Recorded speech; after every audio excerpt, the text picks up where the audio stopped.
Hello दोस्तों, मैं खुशी आप सभी दोस्तों का स्वागत करती हूँ अपने यूट्यूब चैनल के एजुकेशन में वन लाइनर क्वेश्चन के वीडियो में स्वागत है आप लोगों का। शायद आज 16वां वीडियो है, तो आइए देर न करते हुए इसे प्रारंभ करते हैं। आज का पहला क्वेश्चन क्या है?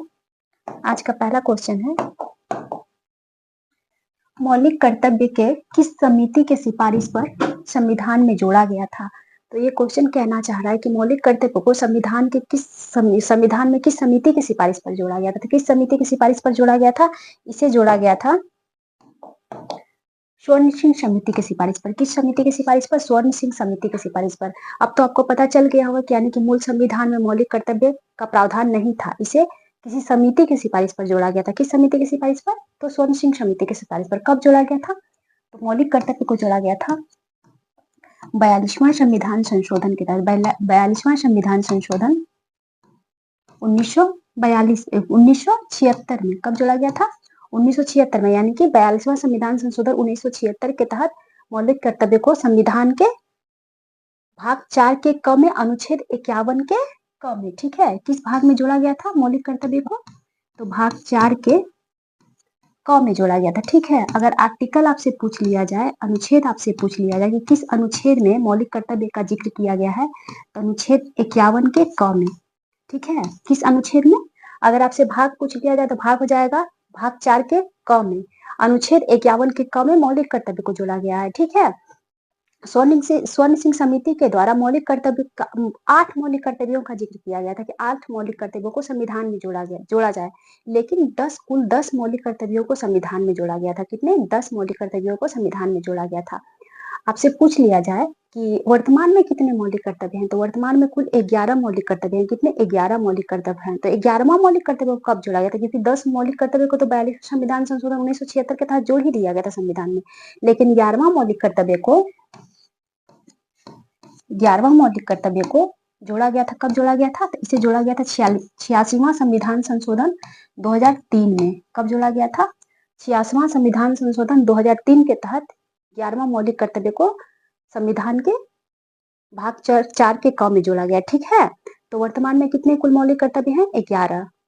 जोड़ा कितना गया था 42वां संविधान संशोधन के तहत? 10। मूल संविधान में कितने मौलिक कर्तव्य थे? एक भी मूल कर्तव्य में मौलिक संविधान सॉरी मूल संविधान में एक भी मौलिक कर्तव्य नहीं था, ठीक है। किस समिति की सिफारिश पर मौलिक कर्तव्य को जोड़ा गया? स्वर्ण सिंह समिति की सिफारिश पर। एक और क्वेश्चन आता है, ये कि देखिए, मौलिक कर्तव्य को जोड़ा गया था स्वर्ण सिंह समिति की सिफारिश पर, लेकिन इसे इम्प्लीमेंट करने के लिए, क्योंकि इम्प्लीमेंट ये नहीं हो पा रहा है, इसे सब मतलब बढ़िया से इसे लागू नहीं किया गया है, तो एक समिति ने सिफारिश की इस बात का कि नहीं, इसका प्रचार अच्छे से करना चाहिए ताकि लोग इससे अवेयर हो सके और इसे इम्प्लीमेंट किया जाए। तो वर्मा समिति, ठीक है, किस समिति ने सिफारिश की थी कि इसे अच्छे से लागू करना चाहिए? तो वर्मा समिति ने सिफारिश की थी कि इसे अच्छे से लागू करना चाहिए। हर बुक के पृष्ठ पे मौलिक कर्तव्य के बारे में लोगों को जागरूक करना चाहिए कि हाँ, मौलिक कर्तव्य क्या है, इसे कैसे पालन करना चाहिए, वगैरह वगैरह, ठीक है।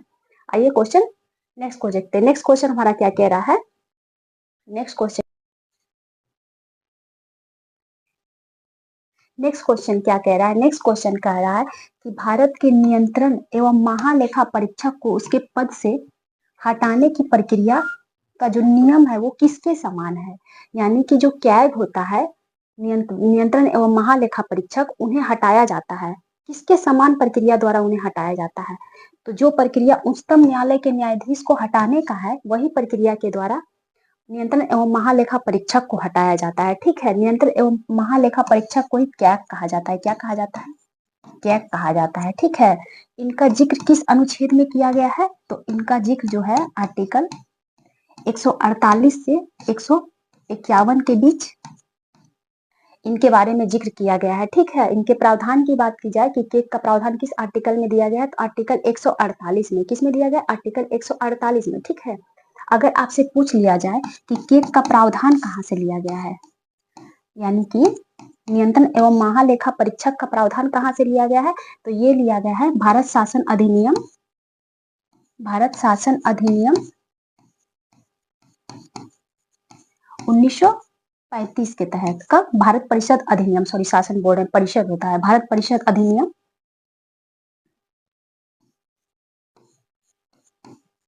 भारत परिषद अधिनियम 1935 के तहत नियंत्रण एवं महालेखा परीक्षक का पद लिया गया है, ठीक है। अगर आपसे पूछा जाए कि इनका कार्यकाल कितने दिन का होता है, तो इनका कार्यकाल होता है 6 साल का। कितने दिन का कार्यकाल होता है? 6 साल का इनका कार्यकाल होता है, ठीक है। और केक को जो है, इसे लोक लेखा समिति का गाइडनर कहा जाता है। क्या कहा जाता है?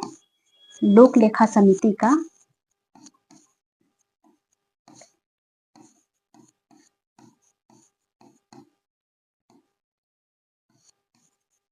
लोक लेखा समिति का गाइडनर कहा जाता है, ठीक है।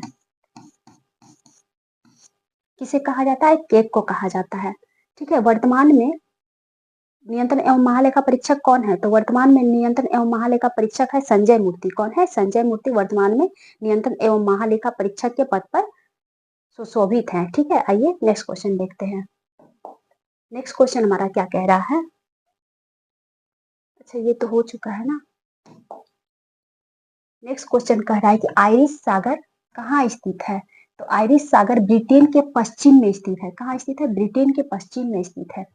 आइए ब्रिटेन के देख लेते हैं। ग्रेट ब्रिटेन, अगर आपसे पूछ लिया जाए कि ग्रेट ब्रिटेन जो है उसमें कौन कौन सा देश सम्मिलित है, तो ग्रेट ब्रिटेन, ये क्वेश्चन में पूछा जा चुका है कि ग्रेट ब्रिटेन में निम्नलिखित में से कौन कौन सा देश शामिल है। तो ग्रेट ब्रिटेन में शामिल है इंग्लैंड। कौन सा देश? England, Wales, Scotland.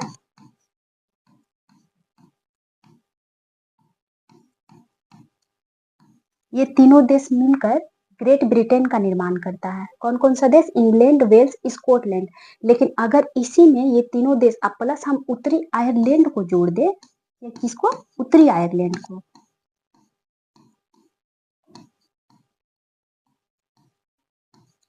तो हो जाएगा क्या? United kingdom. क्या हो जाएगा? United kingdom. तो अगर आपसे क्वेश्चन पूछ लिया जाए कि यूनाइटेड किंगडम में कौन कौन सा देश सम्मिलित है, तो हो जाएगा इंग्लैंड, वेल्स, स्कॉटलैंड, उत्तरी आयरलैंड। और अगर आपसे पूछ लिया जाए कि ग्रेट ब्रिटेन में कौन कौन सा देश सम्मिलित है, तो ग्रेट ब्रिटेन में इंग्लैंड, वेल्स और स्कॉटलैंड सम्मिलित है, ठीक है। आइए नेक्स्ट क्वेश्चन देखते हैं। नेक्स्ट क्वेश्चन हमारा क्या कह रहा है? नेक्स्ट क्वेश्चन कह रहा है संपूर्ण भारतवर्ष की प्रादेशिक जल क्षेत्र सीमा कहाँ तक फैली है? तो ये कहाँ तक फैली है? 12 नॉटिकल मील तक। कहाँ तक? 12 नॉटिकल मील तक। आइए इससे संबंधित आने वाले महत्वपूर्ण क्वेश्चन को देख लेते हैं।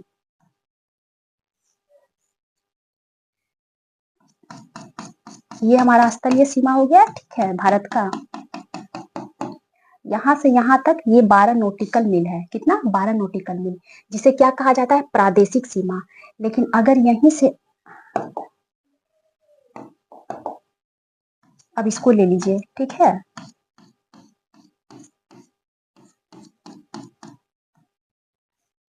अब यहाँ से यहाँ तक ये तो स्थलीय सीमा है। यहाँ से यहाँ तक अगर आपसे क्षेत्र पूछ लेगा, इसे क्या कहा जाता है? इसे कहा जाता है संलग्न सीमा। कौन सा सीमा?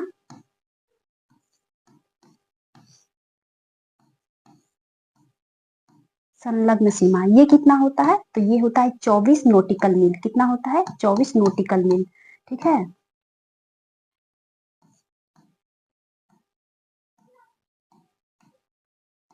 तो अगर आपसे पूछ लिया जाए कि भारत का संलग्न सीमा कितना दूर तक है, तो 24 नॉटिकल मील, यानी कि ये समुद्र है, ठीक है। स्थलीय सीमा से लेकर 24 नॉटिकल मील तक भारत का संलग्न सीमा है। जबकि प्रादेशिक सीमा कितना है?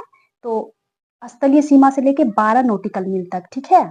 ये जो है 12 नॉटिकल मील है यहाँ से यहाँ तक।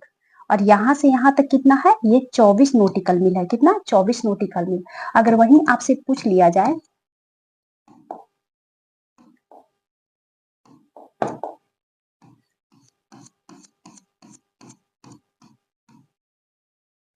ये कितना है यहाँ से लेके यहाँ तक? 200 नॉटिकल मील। कितना है? 200 नॉटिकल मील। तो अगर आपसे पूछ लिया जाए कि भारत का एकांतिक आर्थिक संलग्न सीमा, ठीक है, कौन सा? एकांतिक आर्थिक सीमा कितना तक है, तो ये हो जाएगा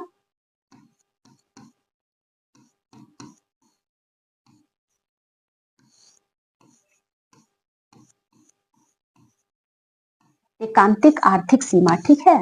ये कितना है? तो ये 200 नॉटिकल मील है। कितना है? 200 नॉटिकल मील। तो अगर आपसे एकांतिक आर्थिक सीमा पूछ लिया जाए तो 200 नॉटिकल मील हो जाएगा। अगर भारत का संलग्न सीमा पूछ लिया जाए तो 24 नॉटिकल मील हो जाएगा। जबकि अगर आपसे प्रादेशिक जल सीमा पूछ लिया जाए तो प्रादेशिक जल सीमा कितना है? 12 नॉटिकल मील। संलग्न जल सीमा कितना है? तो संलग्न जल सीमा, आप लोग कंफ्यूज नहीं कीजिएगा, यहाँ जल लिखना भूल गए, ये जल हो जाएगा, ठीक है। संलग्न जल सीमा कितना है? 24 नॉटिकल मील। एकांतिक जल आर्थिक सीमा कितना है? तो ये है 200 नॉटिकल मील। जबकि प्रादेशिक जल क्षेत्र सीमा कितना है? 12 नॉटिकल मील, ठीक है। आइए नेक्स्ट क्वेश्चन देखते हैं। अगर आपसे माइनस करके पूछेगा तब भी आप बता सकते हैं। मान लीजिए आपसे पूछ दिया जाए कि प्रादेशिक जल क्षेत्र सीमा से लेकर संलग्न क्षेत्र सीमा का दूरी कितना है, तो 12 नॉटिकल मील हो जाएगा, क्योंकि 24 नॉटिकल मील तो यहाँ से यहाँ तक ना है। आपसे वो बोल देगा तो 12 इसमें माइनस हो जाएगा, ठीक है। तो संलग्न जल क्षेत्र सीमा आप देख लिए 24, एकांतिक आर्थिक सीमा देख लिए आप 200, और प्रादेशिक सीमा देख लिया आप 12 नॉटिकल मील, ठीक है। आइए नेक्स्ट क्वेश्चन देखते हैं। नेक्स्ट क्वेश्चन हमारा क्या कह रहा है? नेक्स्ट क्वेश्चन कह रहा है, और ये क्यों हो रहा है भाई, कोडाई कनाल, ठीक है क्या? कोडाई कनाल जो है किस पर्वत श्रृंखला पर स्थित है? तो कोडाई कनाल किस पर्वत श्रृंखला पर स्थित है? यह पालनी पर। किस पर्वत पर स्थित है? पालनी पर, ठीक है। अगर आपसे क्वेश्चन एक और पूछ लिया जाए कि भारत का दक्षिणतम पर्वत कौन सा है, जैसे कि भारत का दक्षिणतम चोटी होता है अनाई मुडी, उसी तरह भारत का दक्षिणतम पर्वत होता है। तो भारत का सबसे दक्षिणतम पर्वत कौन सा है? कार्डामम हिल। कौन सा हो जाएगा? कार्डामम पर्वत, कार्डामम पर्वत, ठीक है। इसी को इलायची का पहाड़ी भी कहा जाता है, क्योंकि इलायची को ही इंग्लिश में कार्डामम कहा जाता है। तो सबसे दक्षिणतम पर्वत कौन सा हो जाएगा? कार्डामम, ठीक है। और और कोडाई कनाल किस पर्वत पर स्थित है? तो पालनी पर्वत पर, ठीक है। आइए कुछ महत्वपूर्ण क्वेश्चन को देख लेते हैं। अगर आपसे पूछ लिया जाए, एक और क्वेश्चन इससे, अगर आपसे पूछ लिया जाए कि पालनी पर्वत और कार्डामम पर्वत के बीच में कौन सा दर्रा स्थित है, अगर आपसे इन दोनों के बीच में दर्रा पूछ लिया जाए कौन सा दर्रा स्थित है, तो इनके बीच में सिनकोट दर्रा स्थित है। कौन सा दर्रा? सिनकोट दर्रा। यही दर्रा से ये दोनों अलग होता है। कौन सा दर्रा? सिनकोट दर्रा, ठीक है। आइए दर्रा से संबंधित कुछ महत्वपूर्ण क्वेश्चन को देख लेते हैं, ठीक है। अगर आपसे पूछ लिया जाए कि भोरघाट दर्रा, कौन सा दर्रा? भोरघाट दर्रा किसको किसको जोड़ता है, ठीक है। तो भोरघाट दर्रा जो है ये जोड़ता है मुंबई को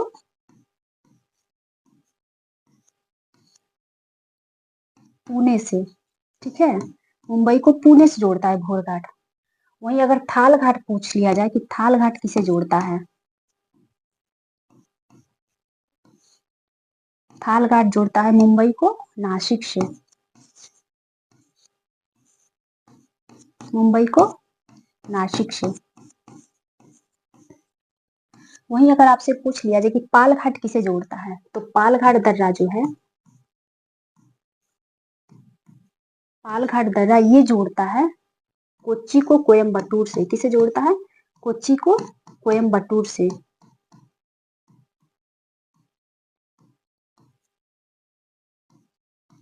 वहीं सीलकोट दर्रा की बात की जाए कि सीलकोट दर्रा किसे किसे जोड़ता है, तो सीलकोट दर्रा जो है ये जोड़ता है त्रिवेंद्रम को मदुरई से। किसे जोड़ता है?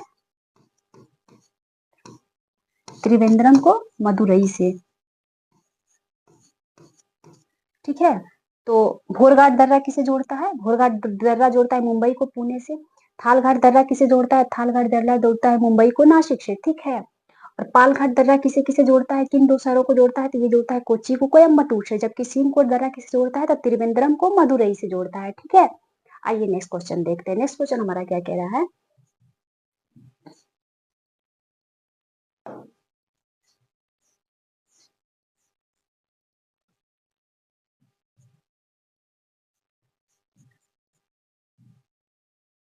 नेक्स्ट क्वेश्चन कह रहा है कि भारत का जल विभाजक किसे कहा जाता है? तो भारत का जल विभाजक जो है वो विंध्य पर्वत या विंध्याचल पर्वत को कहा जाता है। किसे कहा जाता है? विंध्य या विंध्याचल पर्वत को कहा जाता है, ठीक है। अगर वहीं आपसे पूछ लिया जाए कि पश्चिमी भारत का जल विभाजक किसे कहा जाता है, तो पश्चिमी भारत का जल विभाजक, पश्चिमी भारत का जल विभाजक जो है वो कहा जाता है अरावली को। किसे कहा जाता है? अरावली पर्वत को।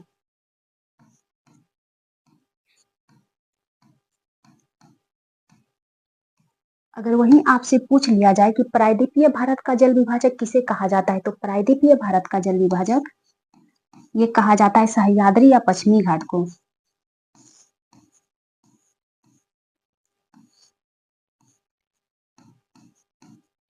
प्रायद्वीपीय भारत का जल विभाजक किसे कहा जाता है, सह्याद्री या पश्चिमी घाट को।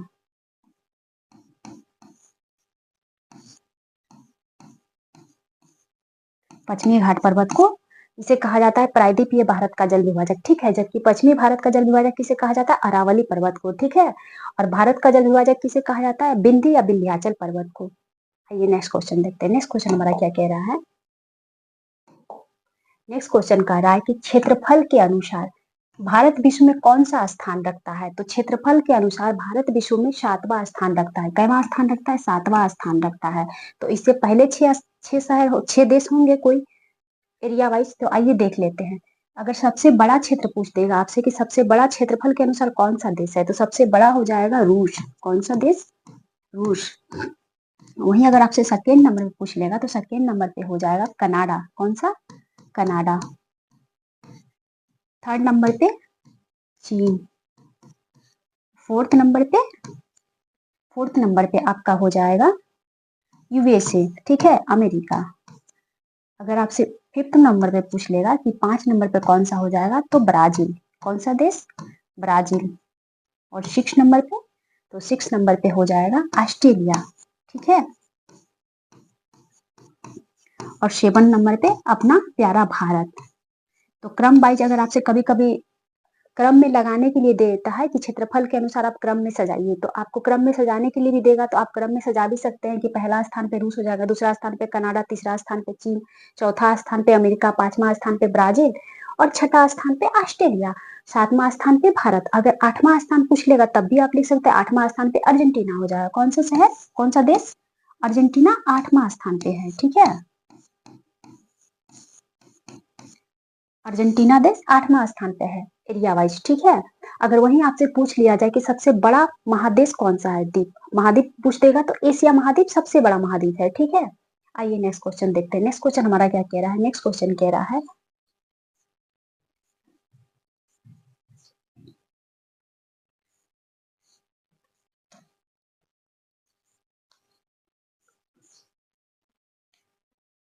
दक्षिण एशिया का सबसे बड़ा मरुस्थल कौन सा है, तो दक्षिण एशिया का सबसे बड़ा मरुस्थल हो जाएगा थार मरुस्थल। कौन सा मरुस्थल, थार मरुस्थल।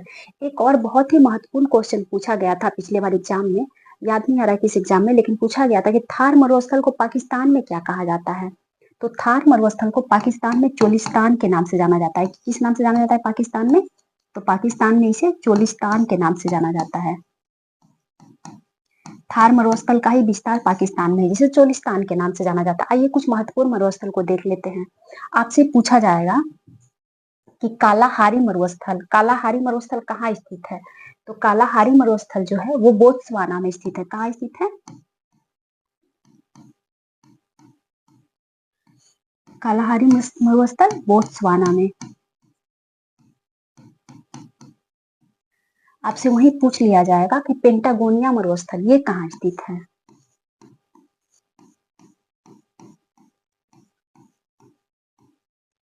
पेंटागोनिया मरुस्थल कहाँ स्थित है, तो ये अर्जेंटीना में स्थित है। कहाँ स्थित है,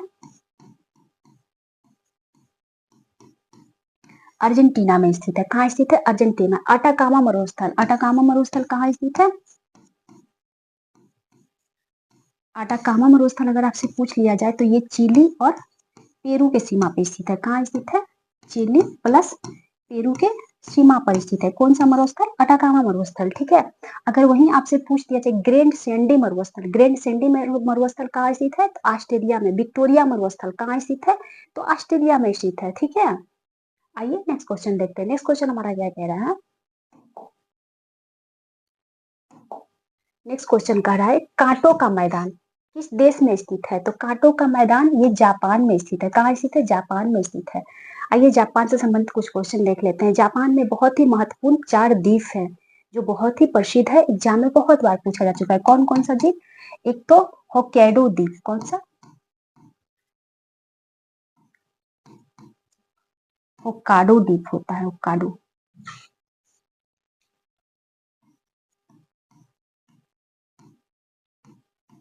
होक्काडो द्वीप,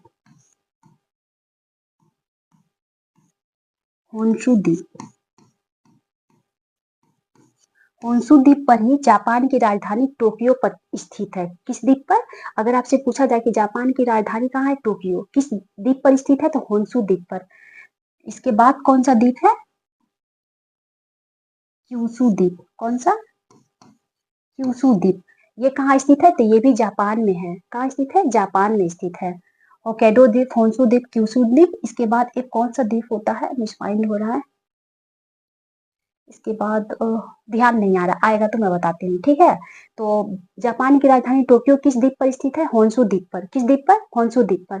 सबसे बड़ा द्वीप कौन सा है जापान का? तो होन्शु द्वीप है। कौन सा द्वीप है? होन्शु द्वीप। एक सौ और कौन सा द्वीप है भाई, ध्यान नहीं आ रहा। ओके, आता है तो मैं बताती हूँ। माइक्रो और मैक्रो शब्द का प्रयोग सर्वप्रथम किसने किया था? तो माइक्रो और मैक्रो शब्द का प्रयोग सर्वप्रथम रेगनर मिश्र ने किया था। किसने किया था? रेगनर फ्रिश ने किया था। और इन्हें ही आर्थिक क्षेत्र, इकोनॉमी के क्षेत्र में सर्वप्रथम नोबेल अवार्ड मिला था। पहला नंबर तो आप ये जान लीजिए कि नोबेल अवार्ड की शुरुआत कब हुई थी। तो नोबेल अवार्ड की शुरुआत जो है ये हुई थी सन 1901 में। कब हुई थी? 1901 में। लेकिन उस टाइम इकोनॉमी के क्षेत्र में नोबेल अवार्ड नहीं दिया जाता था, केवल फिजिक्स, केमिस्ट्री और मेडिसिन के क्षेत्र में दिया जाता था, और इसके बाद आपका शांति के क्षेत्र में दिया जाता था, और साहित्य के क्षेत्र में दिया जाता था। कुल 5 क्षेत्र में उस टाइम 1901 में 5 क्षेत्र में नोबेल अवार्ड दिया जाता था। लेकिन इसे 1968 में इकोनॉमी के क्षेत्र में भी देना प्रारंभ किया गया, मतलब जोड़ा गया। ऐसा घोषणा किया गया कि अब इकोनॉमी के क्षेत्र में भी नोबेल अवार्ड दिया जाएगा। लेकिन अगर आपसे वहीं पूछ लिया जाएगा कि नोबेल अवार्ड इकोनॉमी के क्षेत्र में सर्वप्रथम कब दिया गया था, तो दिया गया था 1969 में। कब दिया गया था? 1969 में। लेकिन देने की घोषणा कब हुई थी कि इकोनॉमी के क्षेत्र में नोबेल अवार्ड दिया जाए? 1968 में, ठीक है। और सर्वप्रथम किसे दिया गया था इकोनॉमी के क्षेत्र में नोबेल अवार्ड? तो रेगनर फ्रीश को दिया गया था। किसे दिया गया था? रेगनर फ्रीश को सर्वप्रथम दिया गया था, ठीक है। और इन्होंने ही पहली बार इस शब्द का प्रयोग किया था। किसका? माइक्रो और मैक्रो शब्द का प्रयोग किया था, ठीक है। आइए नेक्स्ट क्वेश्चन देखते हैं। नेक्स्ट क्वेश्चन क्या कह रहा है कि संयुक्त राष्ट्र विकास परिषद कार्यक्रम यानी कि यूएनडीपी का मुख्यालय कहाँ स्थित है? इसका मुख्यालय न्यूयॉर्क में। कहाँ है? न्यूयॉर्क में, ठीक है। आइए कुछ प्रसिद्ध मुख्यालय के बारे में देख लेते हैं, जिससे क्वेश्चन बार बार पूछा जाता है, ठीक है। अगर आपसे पूछ लिया जाए कि वर्ल्ड बैंक का मुख्यालय कहाँ स्थित है, वर्ल्ड बैंक और आईएमएफ इन दोनों का मुख्यालय कहाँ स्थित है, तो इन दोनों का मुख्यालय वाशिंगटन में। कहाँ स्थित है? वाशिंगटन में, वाशिंगटन डीसी में, जो कि अमेरिका का राजधानी है, ठीक है। यहीं पर वर्ल्ड बैंक और आईएमएफ का मुख्यालय है, ठीक है। अगर वहीं आपसे पूछ लिया जाए कि अंतरराष्ट्रीय न्यायालय का मुख्यालय कहाँ है, अंतरराष्ट्रीय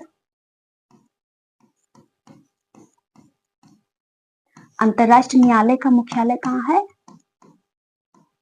तो इसका मुख्यालय हो जाएगा द हेग में। कहाँ? द हेग में। ये कहाँ है? तो ये नीदरलैंड में स्थित है। द हेग कहाँ स्थित है? नीदरलैंड में। यहीं पर अंतरराष्ट्रीय न्यायालय का मुख्यालय है, ठीक है। अगर वहीं आपसे पूछ लिया जाए कि डब्ल्यूटीओ का मुख्यालय कहाँ है, वर्ल्ड ट्रेड ऑर्गेनाइजेशन यानी कि डब्ल्यूटीओ का मुख्यालय कहाँ स्थित है, तो इसका मुख्यालय है जेनेवा में। कहाँ स्थित है? जेनेवा में, ठीक है। वहीं अगर आपसे पूछ लिया जाए कि डब्ल्यूएचओ का मुख्यालय कहाँ है, वर्ल्ड हेल्थ ऑर्गेनाइजेशन, डब्ल्यूएचओ का मुख्यालय कहाँ स्थित है, डब्ल्यूएचओ का मुख्यालय भी जेनेवा में स्थित है। कहाँ स्थित है? जेनेवा में स्थित है, ठीक है। आइए नेक्स्ट क्वेश्चन देख लेते हैं। नेक्स्ट क्वेश्चन हमारा क्या कह रहा है,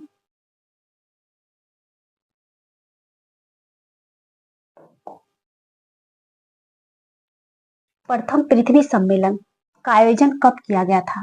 तो प्रथम पृथ्वी सम्मेलन का आयोजन किया गया था सन 1992 में। कब किया गया था? सन 1992 में। कहाँ किया गया था? तो ये किया गया था रियो डी जेनेरियो में। कहाँ किया गया था?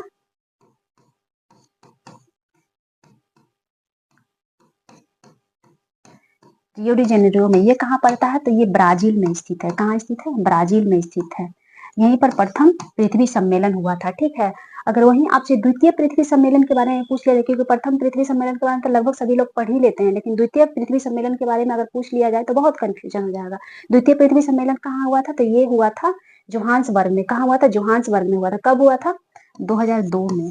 कब हुआ था? 2002 में हुआ था। कहाँ हुआ था? जोहान्सबर्ग में, नहीं सॉरी, लग्जमबर्ग में हुआ था। लग्जमबर्ग में, ठीक है। लग्जमबर्ग में दूसरा पृथ्वी सम्मेलन हुआ था, ठीक है।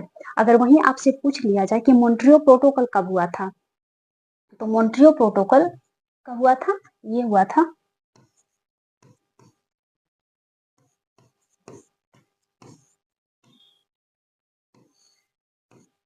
सन 1987 में हुआ था। कब हुआ था? सन 1987 में हुआ था। ये किससे संबंधित था? तो ये संबंधित था ओजोन परत से। किससे संबंधित था? ओजोन संरक्षण से संबंधित था मॉन्ट्रियल प्रोटोकॉल, ठीक है। अगर आपसे वही पूछा जाए कि क्योटो प्रोटोकॉल कब हुआ था, तो क्योटो प्रोटोकॉल जब हुआ था, ये हुआ था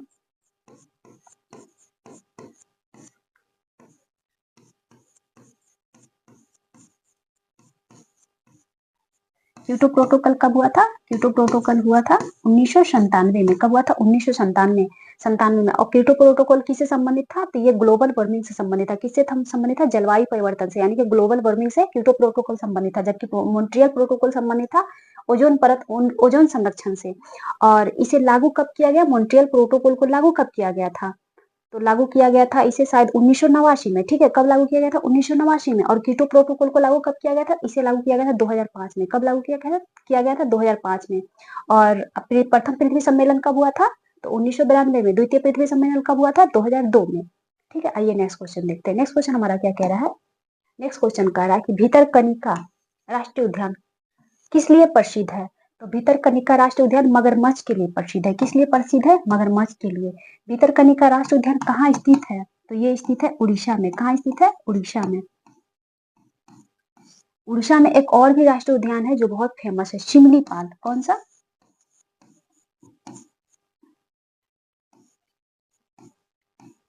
सिमलीपाल राष्ट्रीय उद्यान। अगर आपसे पूछ लिया जाए कि सिमलीपाल राष्ट्रीय उद्यान कहाँ स्थित है, तो ये भी उड़ीसा में स्थित है। कहाँ स्थित है? उड़ीसा में स्थित है। अगर आपसे पूछ लिया जाए कि काजीरंगा राष्ट्रीय उद्यान ये कहाँ स्थित है और किस लिए प्रसिद्ध है, तो काजीरंगा राष्ट्रीय उद्यान जो है असम में स्थित है। कहाँ स्थित है? असम में स्थित है। और किसके लिए प्रसिद्ध है? तो ये एक सींग वाले गेंडा के लिए प्रसिद्ध है। किसके लिए प्रसिद्ध है Kaziranga national park? Kaziranga national park पहले है कहाँ, ये आप जान लीजिए। तो काजीरंगा नेशनल पार्क जो है, नेशनल पार्क, ये असम में है। कहाँ है? असम में। और किस लिए प्रसिद्ध है? तो एक सींग वाले गेंडा के लिए।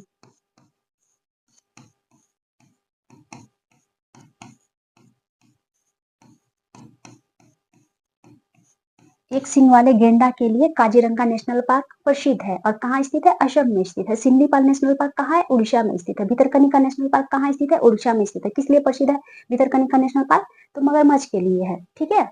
आइए नेक्स्ट क्वेश्चन देखते हैं। नेक्स्ट क्वेश्चन हमारा क्या कह रहा है? नेक्स्ट क्वेश्चन कह रहा है कि संविधान सभा के प्रारूप समिति में सदस्यों की संख्या कितनी थी? तो संविधान सभा के प्रारूप समिति में कुल सदस्यों की संख्या कितनी थी? कुल सदस्यों की संख्या थी 7। कितनी थी? 7। अगर आपसे पूछ लिया जाए कि प्रारूप समिति का गठन कब हुआ था? गठन, तो इसका गठन हुआ था 29 अगस्त 29 अगस्त 1947 को। कब हुआ था गठन? 29 अगस्त 1947 को। इन्होंने अपना प्रथम प्रारूप समिति का जो प्रथम पेपर होता है वो कब प्रस्तुत किया था? तो इन्होंने अपना प्रथम प्रारूप जो है वो प्रस्तुत किए थे फरवरी 1948 में। 20 फरवरी 1948 को। कब पेश किए थे? तो 20 फरवरी 1948 को, ठीक है। 7 सदस्य, आइए देख लेते हैं कौन कौन से 7 सदस्य थे। तो पहले तो आप ये जान लीजिए कि अध्यक्ष, प्रारूप समिति का अध्यक्ष, ये भी क्वेश्चन एग्जाम में पूछा जा चुका है कि प्रारूप समिति का अध्यक्ष कौन था। तो अध्यक्ष अगर पूछा जाए आपसे, और अध्यक्ष को इंक्लूड करके ही कुल 7 सदस्य थे, ठीक है। बी आर अम्बेडकर कौन थे? बी आर अम्बेडकर प्रारूप समिति के अध्यक्ष थे। प्रारूप समिति के अध्यक्ष कौन थे? B R Ambedkar. बच गए 6 अन्य सदस्य। कौन कौन थे? एक तो थे के एम मुंशी,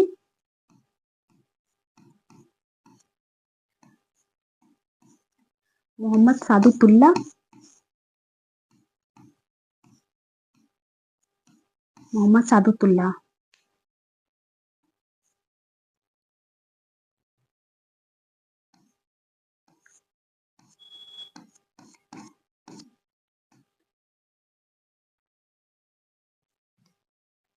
एक थे स्वामी गोपाला स्वामी। कौन थे? गोपाला स्वामी। इसके बाद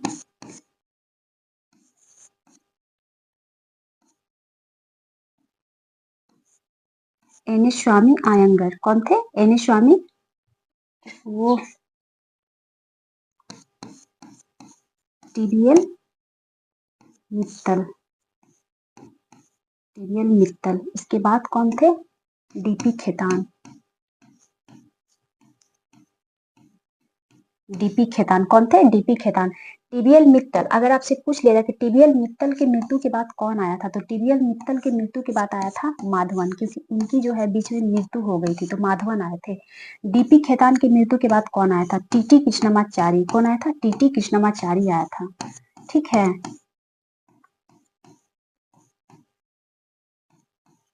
तो कई बार क्वेश्चन इस तरीके से पूछा जाता है कि टीबीएल मित्तल के मृत्यु के बाद इनके स्थान पर कौन आया था, तो माधवन आए थे। इसके बाद डीपी खेतान की मृत्यु के बाद कौन आया था, तो टीटी कृष्णमाचारी आए थे। कौन आए थे? टीटी कृष्णमाचारी आए थे। ठीक है, तो कुल कितने सदस्य हो गए? 6 सदस्य हो गए। कौन कौन से हो गए? के एम मुंशी, मोहम्मद सादुतुल्ला, गोपाला स्वामी आयंगर, ठीक है, टीबीएल मित्तल और डीपी खेतान। ठीक है, और एक तो बी आर अम्बेडकर थे, जो बी आर अम्बेडकर अध्यक्ष भी रह चुके थे प्रारूप समिति का। ठीक है, प्रारूप समिति का गठन कब हुआ था? 29 अगस्त 1947 को। ठीक है, आइए नेक्स्ट क्वेश्चन देखते हैं। नेक्स्ट क्वेश्चन क्या है हमारा? राष्ट्रपति पद के उम्मीदवार के लिए निर्वाचन मंडल के कितने सदस्य प्रस्तावक तथा अनुमोदक होने चाहिए? तो कितने प्रस्तावक और कितने अनुमोदक होते हैं राष्ट्रपति निर्वाचन के लिए, उम्मीदवार के लिए? तो 50 प्रस्तावक होना चाहिए और 50 अनुमोदक होना चाहिए। प्रस्तावक अनुमोदक क्या होता है, पहले तो मैं ये कॉन्सेप्ट क्लियर कर देती हूँ आप लोगों को। जैसे कि राष्ट्रपति, मान लीजिए कोई राष्ट्रपति का निर्वाचन चुनाव लड़ना चाह रहा है, तो उसके लिए क्या होता है कि जितने निर्वाचक मंडल होते हैं, तो पहले आप ये भी जान लें कि राष्ट्रपति के निर्वाचन में कौन कौन सदस्य वोट दे सकते हैं। तो लोकसभा और राज्यसभा के सभी निर्वाचित सदस्य, ठीक है, क्योंकि आपको मैं पिछले वीडियो में बता चुकी हूँ कि राज्यसभा में 12 सदस्य को मनोनीत भी करते हैं राष्ट्रपति, तो इनके निर्वाचन में मनोनीत सदस्य पार्टिसिपेट नहीं करते हैं, केवल निर्वाचित सदस्य पार्टिसिपेट करते हैं।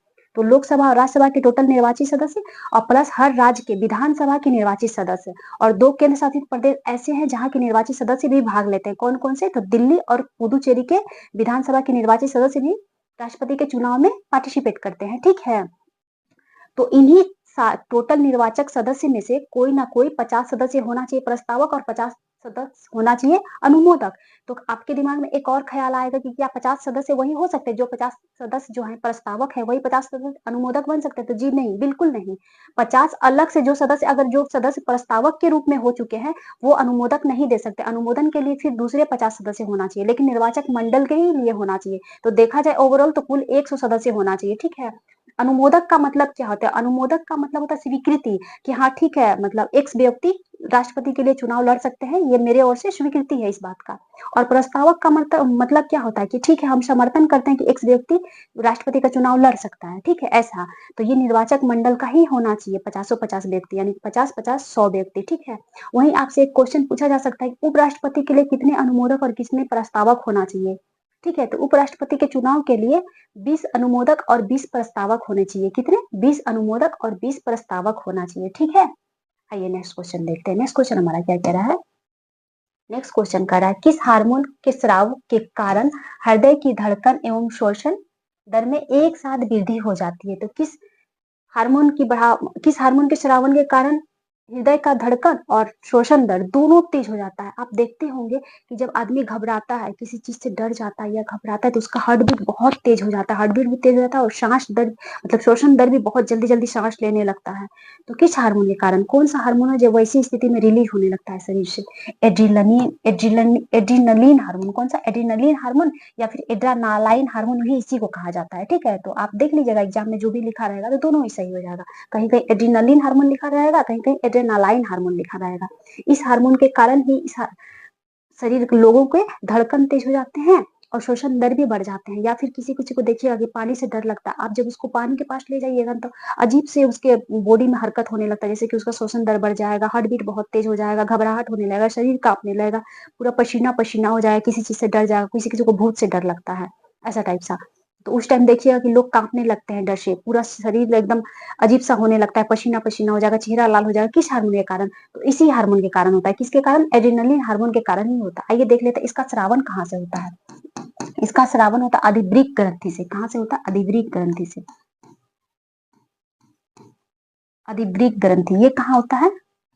अधिवृक्क ग्रंथि जो है किडनी के जस्ट ऊपर होता है। कहाँ होता है? किडनी के जस्ट ऊपर होता है और इसी से एड्रेनलिन हार्मोन का स्रावन होता है। ठीक है, आइए नेक्स्ट क्वेश्चन देखते हैं। नेक्स्ट क्वेश्चन हमारा क्या कह रहा है? नेक्स्ट क्वेश्चन कर रहा है कि मानव वृद्धि हार्मोन किस ग्रंथि द्वारा स्रावित होता है? तो ये स्रावित होता है पीयूष ग्रंथि द्वारा। किसके द्वारा? पीयूष ग्रंथि द्वारा। ठीक है, पीयूष ग्रंथि को पिट्यूटरी ग्लैंड भी कहा जाता है। क्या कहा जाता है? पिट्यूटरी ग्लैंड भी किसे कहा जाता है? पीयूष ग्रंथि का। और पीयूष ग्रंथि जो है ये हमारे शरीर का द्वितीय सर्वाधिक छोटी ग्रंथि है। कौन सा है? शरीर का द्वितीय सर्वाधिक छोटी ग्रंथि। अगर ऑप्शन में प्रथम अगर आपके दिमाग में एक ख्याल आए प्रथम सबसे छोटी ग्रंथि कौन सा है? सबसे छोटी ग्रंथि हमारे शरीर का पिनियल ग्लैंड है। कौन सा? Pineal gland. ये पिनियल ग्रंथि जो है हमारे शरीर का सबसे छोटा ग्रंथि, और दूसरा हो जाएगा पीयूष ग्रंथि। तो अगर पिनियल ग्लैंड आपका ऑप्शन में नहीं रहेगा तो उस कंडीशन में पीयूष ग्रंथि ऑप्शन होगा। ठीक है, आंसर सही होगा। तो शरीर का सबसे छोटा ग्रंथि कौन सा है? पिनियल। द्वितीय सबसे छोटा ग्रंथि कौन सा है? पीयूष ग्रंथि। एक और क्वेश्चन आता है एग्जाम में कि मास्टर ग्लैंड के नाम से किस ग्रंथि को जाना जाता है? मास्टर ग्रंथि के नाम से। तो मास्टर ग्रंथि के नाम से पीयूष ग्रंथि को जाना जाता है। किसे जाना जाता है? पीयूष ग्रंथि को शरीर का मास्टर ग्रंथि कहा जाता है। ठीक है, और इसके अंदर कुल सात ऐसे ग्लैंड है, यानी कि ग्रंथि है जो काम करते हैं। इसके इशारे पे ही वो हार्मोन को रिलीज करता है, इसीलिए इसे शरीर का मास्टर ग्रंथि कहा जाता है। ठीक है, आपसे एक और क्वेश्चन पूछा जा सकता है, कभी कभी डेप्थ में जाके क्वेश्चन पूछेगा तो आपसे पूछेगा कि वृद्धि हार्मोन का जो स्रावन होता है वो पीयूष ग्रंथि के अग्र भाग से होता है कि पश्च भाग से होता है? तो नहीं, प्यूटिटरी ग्लैंड के अग्र भाग से वृद्धि हार्मोन का स्रावन होता है। ठीक है, आपके दिमाग में एक और क्वेश्चन आई तब पश्च भाग से, जैसे कि ये प्यूटिटरी ग्लैंड है। ठीक है, ये दो ग्लैंड है तो ये पश्च वाला भाग हो जाएगा, ये अग्र वाला भाग हो जाएगा। ठीक है, तो अग्र भाग से ही वृद्धि हार्मोन का स्रावन होता है। पश्च भाग से, पिट्यूटरी ग्लैंड के पश्च भाग से किस हार्मोन का स्रावन होता है? तो ऑक्सीटोसिन हार्मोन का। कौन सा हार्मोन का? ऑक्सीटोसिन हार्मोन का स्रावन पिट्यूटरी ग्लैंड के पश्च भाग से होता है। ठीक है, नेक्स्ट क्वेश्चन हमारा क्या कह रहा है? नेक्स्ट क्वेश्चन कह रहा है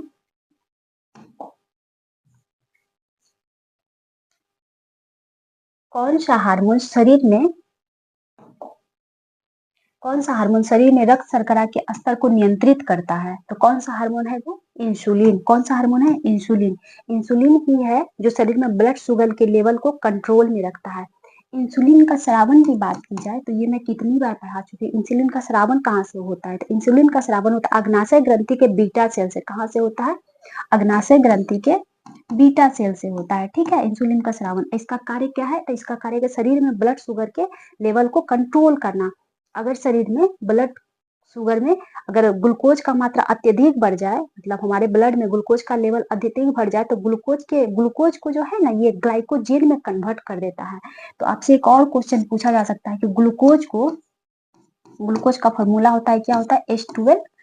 C6H12O6। ठीक है, ये ग्लूकोज का फॉर्मूला है।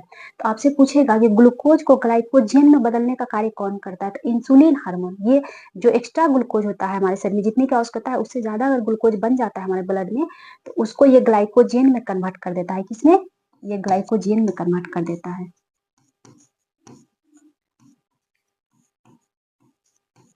ग्लाइकोजेन में कन्वर्ट कर देता है। ठीक है, और ये ग्लाइकोजेन कहाँ स्टोर होता है? तो ये ग्लाइकोजेन जो है वो हमारे लीवर और मांसपेशियों में स्टोर होता है। कहाँ स्टोर होता है? मांसपेशियों और लीवर में स्टोर होता है। तो जब आप फास्टिंग में रहते हैं हम लोग, तो फास्टिंग के दरमियान हमारे शरीर को एनर्जी कहाँ से मिलता है? तो ये ग्लाइकोजेन ही जो है ना ग्लूकोज में वापस से कन्वर्ट होकर हमें एनर्जी देता है। ठीक है, क्या करता है ग्लाइकोजेन जब हमारे शरीर में एनर्जी की कमी होती है तब वापस ये ग्लूकोज में कन्वर्ट होकर हमारे शरीर को एनर्जी देता है। तो आपसे क्वेश्चन पूछा जा सकता है कि हमारे शरीर में स्टोर के रूप में क्या जमा रहता है? ऊर्जा के रूप में, मतलब ऊर्जा स्टोर किस रूप में होता है? तो ऊर्जा स्टोर ग्लाइकोजेन के रूप में स्टोर होता है। ठीक है, तो ग्लाइकोजेन कहाँ स्टोर होता है? तो ग्लाइकोजेन जो है वो मांसपेशी और लीवर में स्टोर होता है। कहाँ स्टोर होता है? मांसपेशी और लीवर में स्टोर होता है। ठीक है, आइए नेक्स्ट क्वेश्चन देखते हैं। नेक्स्ट क्वेश्चन हमारा क्या कह रहा है? जालियांवाला बाग हत्याकांड 1919 में हुआ था। कब हुआ था जालियांवाला बाग हत्याकांड? 1919 में हुआ था। जालियांवाला बाग कहाँ स्थित है? तो ये स्थित है पंजाब में। कहाँ स्थित है? पंजाब के अमृतसर में स्थित है। ठीक है, तो आपसे तो अगर आप तो देख ही लिए जलियांवाला बाग हत्याकांड हुआ कब था, ये तो क्वेश्चन ही बता रहा है 19 में हुआ था, 1919 में। लेकिन मॉडर्न हिस्ट्री से संबंधित क्वेश्चन है, मॉडर्न हिस्ट्री के लिए डेट बहुत इंपॉर्टेंट है, डेट वाइज क्वेश्चन पूछा जाता है। तो जालियांवाला बाग हत्याकांड हुआ कब था? ये हुआ था 13 अप्रैल 1919 को। कब हुआ था? 13 अप्रैल 1919 को जालियांवाला बाग हत्याकांड हुआ था। ठीक है, ये हुआ क्यों था? रीजन क्या था जालियांवाला बाग हत्याकांड होने का? तो आपने रोलेट एक्ट के बारे में सुने होंगे। कौन सा? Roulette act.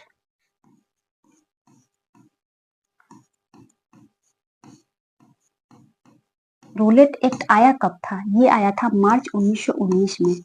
कब? मार्च 1919 में। ठीक है। रोलेट एक्ट को महात्मा गांधी काला कानून कहे थे। तो आपसे ये क्वेश्चन भी पूछा जा सकता है कि रोलेट एक्ट को काला कानून किसने कहा था? तो महात्मा गांधी के द्वारा रोलेट एक्ट को काला कानून कहा गया था। ठीक है। तो रोलेट एक्ट के विरोध में पंजाब के दो प्रसिद्ध नेता सैफुद्दीन किचलू और आपका सतपाल, डॉक्टर सतपाल और डॉक्टर किचलू द्वारा विरोध किया जा रहा था। कहाँ? पंजाब में। किसका विरोध किया जा रहा था? रोलेट एक्ट का, क्योंकि ये एक्ट बहुत ही खराब था। बिना कानून, इसे ये भी कहा जाता है बिना अपील, बिना दलील, बिना वकील का कानून। किसे कहा जाता है? तो इसे ही कहा जाता है। इसके अंदर क्या था? रोलेट एक्ट के तहत क्या था कि बिना, केवल संदेह पर, संदेह मात्र से किसी को गिरफ्तार कर लिया जाता था। गिरफ्तार करके जेल में डाल दिया जाता था। कब तक डाला जाता? इसका कोई समय सीमा नहीं था। ठीक है। केवल डाउट होता था लोगों पे कि हाँ ये कुछ कर सकता है, बस इसी के मतलब संदेह के ही स्तर पर किसी को गिरफ्तार कर लिया जाता। ये कानून बहुत ही घटिया था। सजा भी बहुत गंदे तरीके से दिया जाता था। इसी कारण से इसका लोग विरोध करते थे। ठीक है। तो इसी के विरोध में पंजाब के दो प्रसिद्ध नेता कौन कौन थे? डॉक्टर सतपाल और डॉक्टर किचलू नारा लगा रहे थे। कहाँ? पंजाब में। इसी कारण से क्या कर लिया गया था? उन्हें गिरफ्तार कर लिया गया था। ठीक है। ब्रिटिशों द्वारा उन्हें गिरफ्तार कर लिया गया था। जिसके कारण क्या था? इसी के कारण जलियांवाला बाग हत्याकांड में शांति सभा बुलाया गया था। ठीक है। लोगों के द्वारा शांति सभा बुलाया गया था, कैसे कैसे क्या क्या किया जाए। और इस शांति सभा में अंग्रेजों द्वारा गोलियां चला दिया गया था और अंधाधुंध गोलियां चलाया गया था, जिससे लोग बहुत ज्यादा मात्रा में मारे गए थे। क्योंकि जालियांवाला बाग जो था वो इस तरीके से था कि पूरा एक बाउंड्री टाइप सा था और निकलने का सिर्फ इत्तू सा का गेट था। उस गेट से लोग कितना निकल पाएंगे? और अंधाधुंध गोलियां चलाया जा रहा था। वहीं पे लोग दब दब के एक कुआं टाइप से भी था, लोग जान बचाने के लिए उसी में कूदने लगे और अब बहुत सारे लोग मारे गए उसमें। अंग्रेजी रिपोर्ट के अनुसार देखा जाए तो मात्र 379 लोग मरे थे। लेकिन जब उसी पर मदन मोहन मालवीय की अध्यक्षता में एक कमेटी का गठन किया गया। इस कमेटी का कहना था कि नहीं, 1000 प्लस लोग इसमें मारे गए हैं। ठीक है। 1000 से भी ज्यादा लोग मारे गए हैं जालियांवाला बाग हत्याकांड में। ठीक है। तो इसी के विरोध में सतपाल और किचलू को जो गिरफ्तार किया गया था, इसी के सिलसिले में जालियांवाला बाग में एक शांति सभा बुलाया गया था, जिसमें अंग्रेजों के द्वारा अंधाधुंध गोलियां चला दिया गया था और इसमें बहुत लोग मारे गए थे। इसी को जालियांवाला बाग हत्याकांड कहा जाता है। ठीक है। तो एक बहुत ही महत्वपूर्ण क्वेश्चन पूछा जाता है कि जालियांवाला बाग हत्याकांड में गोली चलाने का आदेश किसने दिया था? तो जो गोली चलाने का आदेश दिया था, आर्ट डायर ने। किसने दिया था? आर्ट डायर ने दिया था। ठीक है। गोली चलाया किसने था? तो गोली चलाया था ओ डायर ने। किसने चलाया था? ओ डायर ने। ये क्वेश्चन बीपीएससी में पूछ चुका है नाम देके, इसीलिए आप लोग नाम याद रखिए। गोली चलाने का आदेश दिया था, ये आदेश दिया था। ठीक है। और इसने चलवाया था, चलाया भी था और चलवाया भी था। ठीक है। तो गोली चलाने का आदेश किसने दिया था? आर्ट डायर ने। गोली चलाया किसने था? ओ डायर ने। ठीक है। और ये कौन थे? अंग्रेज अधिकारी थे दोनों। कब हुआ था जलियांवाला बाग हत्याकांड? 13 अप्रैल 1919 को। और इसी के विरोध में महात्मा गांधी के द्वारा क्या किया गया था? एक सत्याग्रह दिवस घोषित किया गया था। कब किया गया था सत्याग्रह दिवस? 6 अप्रैल 1919 को। कब? 6 अप्रैल 1919 को। ठीक है। और इसी के विरोध में, रोलेट एक्ट के विरोध में कहा जाता है कि रविन्द्रनाथ टैगोर, एक क्वेश्चन पूछा जाता है कि रविन्द्रनाथ टैगोर जो है नाइटहुड की उपाधि कब लौटाई गई थी अंग्रेजों को? तो नाइटहुड की उपाधि अंग्रेजों द्वारा रविन्द्रनाथ टैगोर को दिया गया था। ठीक है। रोलेट एक्ट के विरोध में ही रविन्द्रनाथ टैगोर के द्वारा नाइटहुड की उपाधि लौटा दी गई थी अंग्रेजों को। कौन सी उपाधि? नाइटहुड की उपाधि। वहीं आप जाके बात कीजिएगा जमुनालाल बजाज की, तो जमुनालाल बजाज के द्वारा राय बहादुर की उपाधि लौटा दी गई थी। तो उनके द्वारा राय बहादुर की उपाधि किसके विरोध में लौटाया गया था? रोलेट एक्ट के विरोध में जमुनालाल बजाज के द्वारा राय बहादुर की उपाधि लौटा दी गई थी। जमुनालाल बजाज को महात्मा गांधी का 5वां बेटा भी कहा जाता है। क्या कहा जाता है? महात्मा गांधी का 5वां बेटा भी कहा जाता है। एक बहुत ही महत्वपूर्ण क्वेश्चन है कि महात्मा गांधी केसरे हिंद की उपाधि कब लौटाए थे? तो बहुत कंफ्यूजन वाली क्वेश्चन है ये। महात्मा गांधी जो है केसरे हिंद की उपाधि लौटाए थे रोलेट एक्ट के विरुद्ध नहीं, बल्कि वो असहयोग आंदोलन के दौरान ही केसरे हिंद की उपाधि लौटा दिए थे। ठीक है। आइए नेक्स्ट क्वेश्चन देखते हैं। नेक्स्ट क्वेश्चन हमारा क्या कह रहा है? भारतीय नेताओं में से सामान्यतः भारत के लोक पुरुष के नाम से किसे जाना जाता है? तो पिछले वीडियो में भी शायद ये क्वेश्चन आया था, तो मैं पढ़ाई थी आप लोगों को। सरदार वल्लभ भाई पटेल को भारत का लौह पुरुष किसे कहा जाता है? सरदार वल्लभ भाई पटेल को। और इन्हीं को भारत का बिस्मार्क भी कहा जाता है। क्या कहा जाता है? बिस्मार्क भी सरदार वल्लभ भाई पटेल को कहा जाता है। भारतीय सिविल सेवा का जनक, इन्हें भारतीय सिविल सेवा का जनक भी कहा जाता है। क्या कहा जाता है?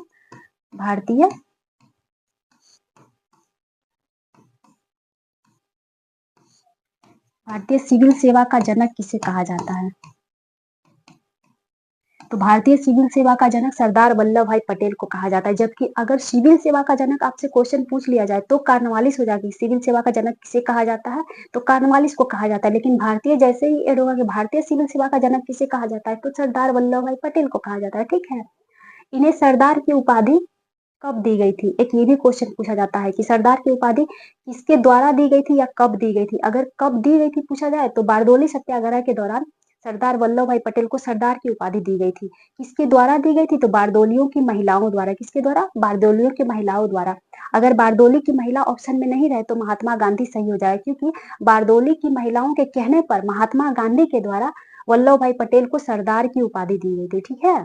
किसके कहने पे? तो बारडोली की महिलाओं के कहने पर महात्मा गांधी के द्वारा वल्लभ भाई पटेल को सरदार की उपाधि दी गई थी। तो डायरेक्ट तो बारडोली की महिला द्वारा ही ना सरदार की उपाधि दी गई थी। तो इसलिए आप क्वेश्चन के अकॉर्डिंग आंसर टिक कर सकते हैं। ठीक है। वहीं एक क्वेश्चन पूछा जाता है कि महात्मा गांधी को महात्मा की उपाधि किसके द्वारा दी गई थी? तो महात्मा गांधी को महात्मा की उपाधि दी गई थी रविन्द्रनाथ टैगोर के द्वारा। किसके द्वारा? रविन्द्रनाथ टैगोर के द्वारा। कब दी गई थी? तो ये चंपारण सत्याग्रह के दौरान महात्मा गांधी को महात्मा की उपाधि रविन्द्रनाथ टैगोर के द्वारा दिया गया था। ठीक है। एक और क्वेश्चन पूछा जाता है कि रविन्द्रनाथ टैगोर को गुरु की उपाधि किसने दी थी? तो रविन्द्रनाथ टैगोर को गुरु की उपाधि महात्मा गांधी के द्वारा दी गई थी। ठीक है। मदन मोहन मालवीय को महामाया की उपाधि किसने दिया था? महामाया।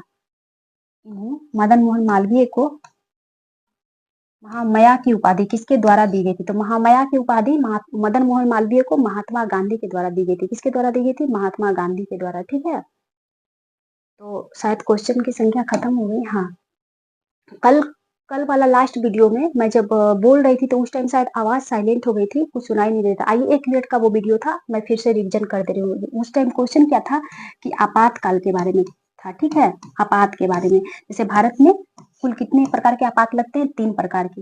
एक तो 352 के तहत राष्ट्रीय आपात। ठीक है, राष्ट्रीय आपात। और 356 के तहत राष्ट्रपति शासन।